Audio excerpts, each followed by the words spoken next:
Hello everyone, Pulse here to bring you yet another info-packed episode of Delving Deep ESO, and in today's episode we're going to continue our discussion about the skill lines that will be available to us in Elder Scrolls Online, and we finally reached the ever-mysterious racial skill lines. So let's get into it, shall we?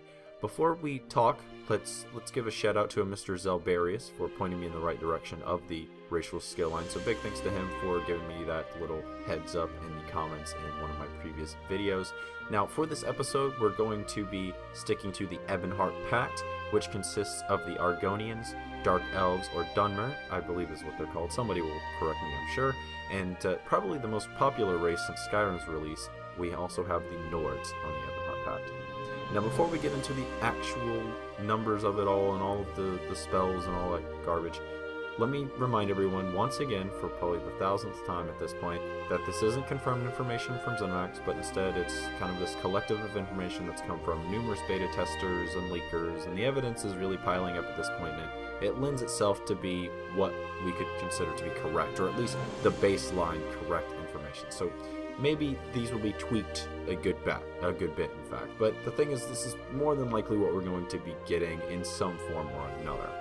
Now in addition to this, we also need to keep in mind that plain numbers, I will try my best to keep them off the table, but after looking over these skill lines in particular, that's going to be very hard for this episode, so make sure to take any plain whole numbers with a ton of salt, because in MMOs, the plain numbers are not really giving us much context as to how a skill might work. Now on the other hand, percentages do give us this nice understanding. So I will be mentioning percentages throughout, and I will more than likely mention the plain numbers, the whole numbers, because even though they don't give context, they're mentioned a lot in this. So I'll try my best to explain how maybe those will come into play. But as always, keep everything mentioned in this video with a ton of salt, mainly because it will be changed as we go forward. But let's get into what we actually came here to talk about, shall we? And that is the skill lines for the races in the Ebonheart Pact. And we're going to start out with the Reptilian Argonian, which has the ultimate ability, Hissed Skin. This is going to, when you activate it, give a 100% increase to your health regeneration for 15 seconds. That's pretty potent, but we'll have to see how well that works, because if there's not any way to boost your health regeneration through heavy stat stacking, I'm not sure how this would work, because it's not really clear if this is like your baseline health regeneration, if it's health regeneration through direct spells as well, or the AoE healing that the Resto staff users and the Pallies are going to be, or not Pallies, oh my god, someone's going to kill me for that, the Templars are going to be using.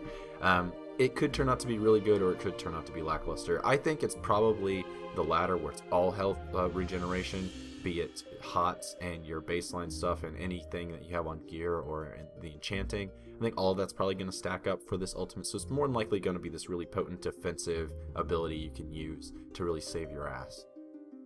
Now let's get into the passive, shall we? The first passive we have is Restoration Talent. As always with all the other races we've talked about in the Aldmeri Dominion, this keeps to that theme of a 15% XP bonus on a certain skill line. Restoration Talent for the Argonians is for the Restoration Staff, as you would expect. Now the next one is called Resist Affliction. This says no reduction in combat stamina regeneration while in water. Now this is interesting for a couple reasons. I'll get into my theories about this at the end, but as far as I know, this is the first real mention of a stamina regeneration, like, reduction while in water. And as far as I can think as well, there's not been any mention of like an underwater combat system either, so I'm not sure what all this could mean, but I'll get into that at the end, as I said. Now, the next two things are pretty interesting as well, and I think this kind of goes with the Resist Affliction. Again, I have kind of this theory going on with what was typed up for the Argonian and why it's kind of leaked in this fashion.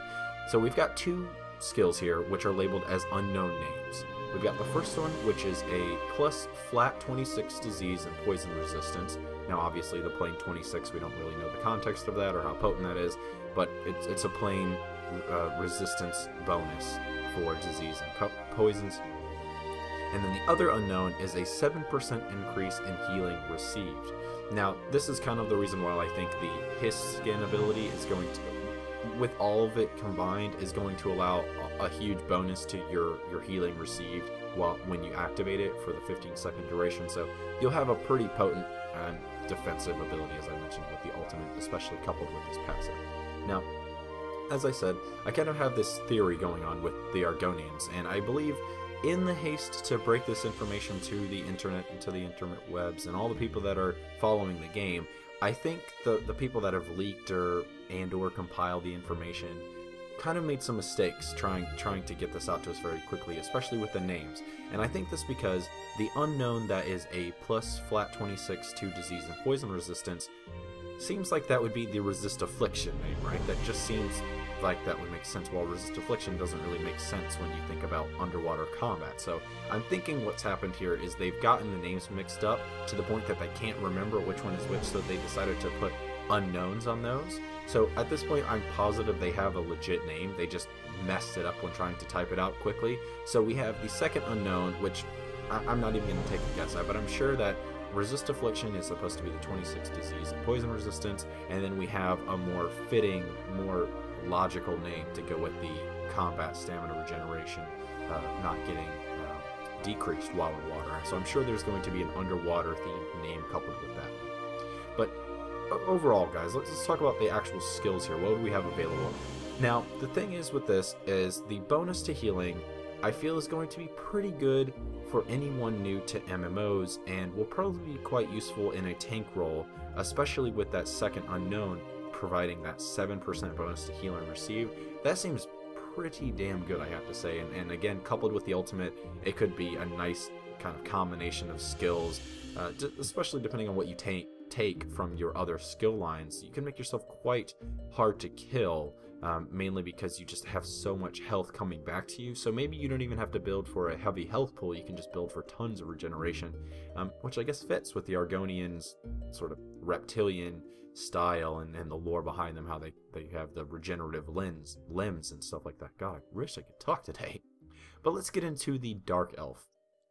Now, Dark Elves, or the Dunmer, again, I think that's what they're called, but someone will more than likely correct me on that. Their ultimate ability is called Ancestral Guardian.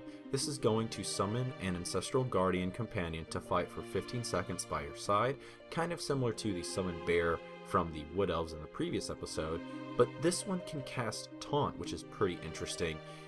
This is going to be a little bit of a different spell with this.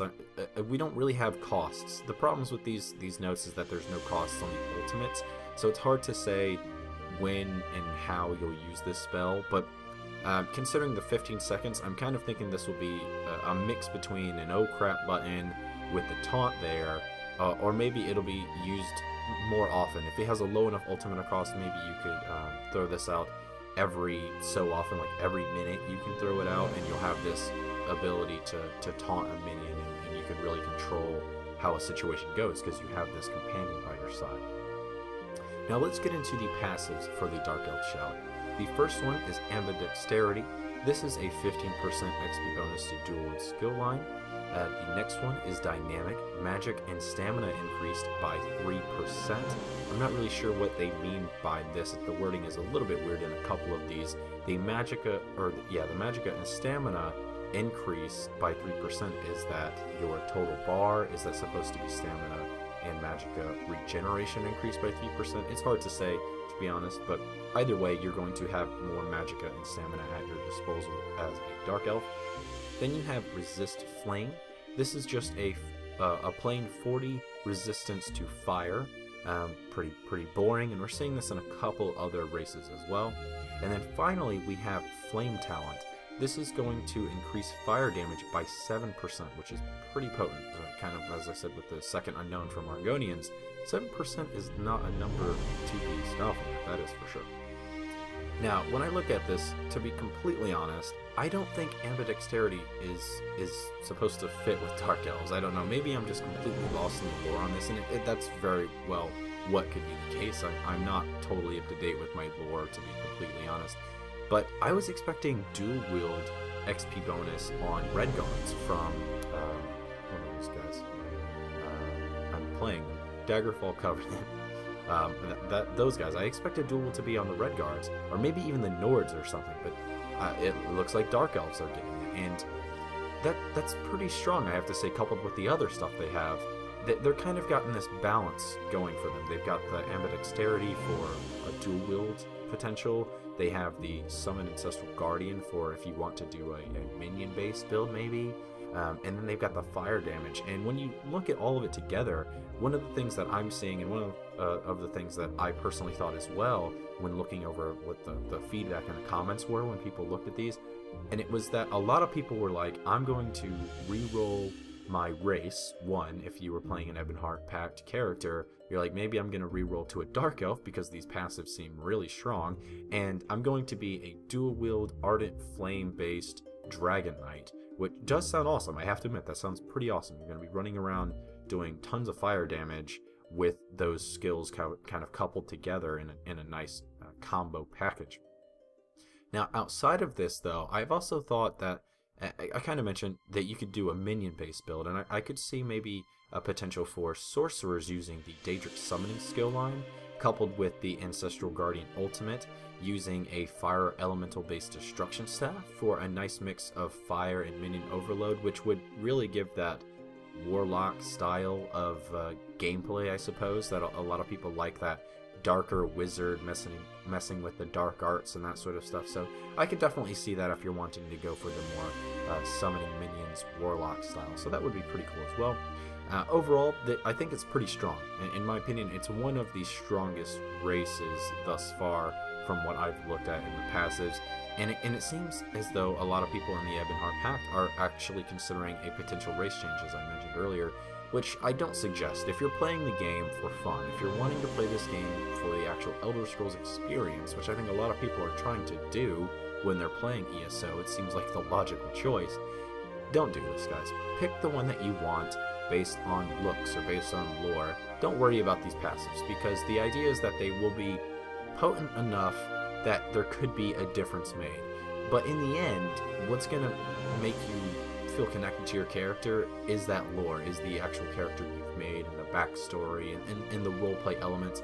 So unless you're 100%, 1000% committed to being this quote-unquote hardcore character and doing everything it means to push yourself to the very limit, just don't do that, guys. Roll what you want to, but that's up to you, I suppose. In the end, Dark Elves look pretty damn potent, so I can't really argue with the hardcore mentality of wanting to switch races, but as always, I would suggest just play with what you want to play. That's as simple as that. Now, finally, this brings us to the, as I said before, probably the most popular. I would still think it's probably the most popular after Skyrim, even though it's been out for quite some time. And their ultimate ability is called Battle Cry, which is a 7% AoE damage increase for anyone in the area. Now, this is really kind of oddly worded, and as I said earlier, I think there's been some kind of hasty mistakes going on here. When I look at this, there's a couple possibilities I'll just go through really quick. The 7% AoE damage increase for anyone in the area. It could mean that there's an extra debuff placed on all minions or mobs in the area, so that you and your party do more AoE damage to them, so they have like an AoE damage resistance decrease or something. Or on the other hand, it could be a AoE damage increase for your party members, so it'd be essentially the same outcome, but a buff version. Or maybe it could just be a very weird and odd skill where it's a 7% AoE damage increase for anyone in the area entirely, so that maybe the 7% AoE damage increase is really potent, right? But the drawback would be that even though it has a low cost, which I'm assuming it has to, because it's just not like the other ultimates, maybe it would be a high risk, high reward thing where you pop this to do tons of AoE damage, but your party will be at risk as well. I don't know. It's really hard to tell, because as I said, the wording is just all over the place with that. It doesn't really make much concrete sense. But let's get into the passives. Let me not ramble on about Battlecry for 3 days. The first one we have available is called Two-Handed. This is going to be their 15% EXP bonus to the two-handed weapon skill line. The next passive is called Robust, 4% increase in HP regeneration in combat. Then the next one is Resist Frost, 39 plain cold resistance. And then finally, Rugged, armor is increased by a plain old 50. Now, overall, this is not nearly as impressive as the Dark Elf, to be frank, especially considering when you look at this, they've got the XP bonus thing, And then they've got 2 passives relegated to a really stupid and plain boost to cold and armor. That just, it seems really lackluster. Now, I have to say that maybe what they're going for, and I think I mentioned this in the Aldmeri Dominion video as well, is that maybe what they're going for is having content which actually requires certain resistances through be it gear or maybe potions or spells or whatever other mechanics they have implemented. Maybe they're legitimately using a resistance-based system to create content. Maybe that's something they're actually doing. I'm cynical of that, to be sure, but maybe that's what they're going for. So until we know more about that, I can't get totally upset with the cold resistance or the resistances on the other races at all, to be honest. But on the other hand, the 50 to armor is really boring and honestly will more than likely be pointless. Again, I believe I mentioned this in the Aldmeri Dominion episode. Unless Zenimax has gone out of their way to implement something radically different for their system of scaling for ESO, rugged and similar skills are going to be left in the dust and essentially non-existent at higher end content. They will be there, they will be passive, so you don't actually do anything with them, but their potency and their usefulness are just, it's going to be, what's the point? Why do we have these? I mean, unless we see what's going on here, it's hard to say, but honestly, when I look at these, I get the feeling that Zenimax kind of did this cop-out thing, and they copy-paste like a very old-school mechanic from RPGs that maybe a long time ago it seemed like a, oh, cool thing, but as time has gone on, it's just been revealed to be kind of pointless. I mean, you can look at WoW as an example that they realized this, and as far as I know, they've removed all of this resistance-based garbage from their game because it didn't really serve any purpose. So I'm hoping that they are giving the resistances and the base armor a good place in their game. I'm worried about the rugged armor increase by 50. That just seems really pointless, and again, unless their scaling is just really different than what we've seen in the past, it's going to be useless, and until we see more, it's hard to say. But I'm really convinced at this point that there's no way that they're doing this the way that I hope they're doing it. They're just copying and pasting some old school passives from older games and putting it here, and it leaves a bad taste in my mouth, to be honest. I'm sad to see these kind of passives coming onto the races, especially because Dark Elves, on the other hand, got a lot of cool stuff, and even though they had the resistance there, they had some other stuff. The poor Nords just got, I don't know, dealt the shit hand, to be honest. But that's gonna do it for me, guys, on this episode of Delving Deep ESO. Hopefully you enjoyed it, and maybe you found a race that you like, or a passive set that you like, or ultimate that really drew your attention. And if you enjoyed this even a little bit, I would very much appreciate a comment down below on anything discussed in the video today, anything Elder Scrolls Online, or anything MMO or gaming related at all, really. And as always, make sure to hit that thumbs up and that subscribe button as well, so you guys can stick to Noble Pulse Gaming for more MMO discussion like this. Thanks so much for watching again, guys. This has been Pulse with another info-packed episode of Delving Deep ESO, and I will see you on the next one. Bye.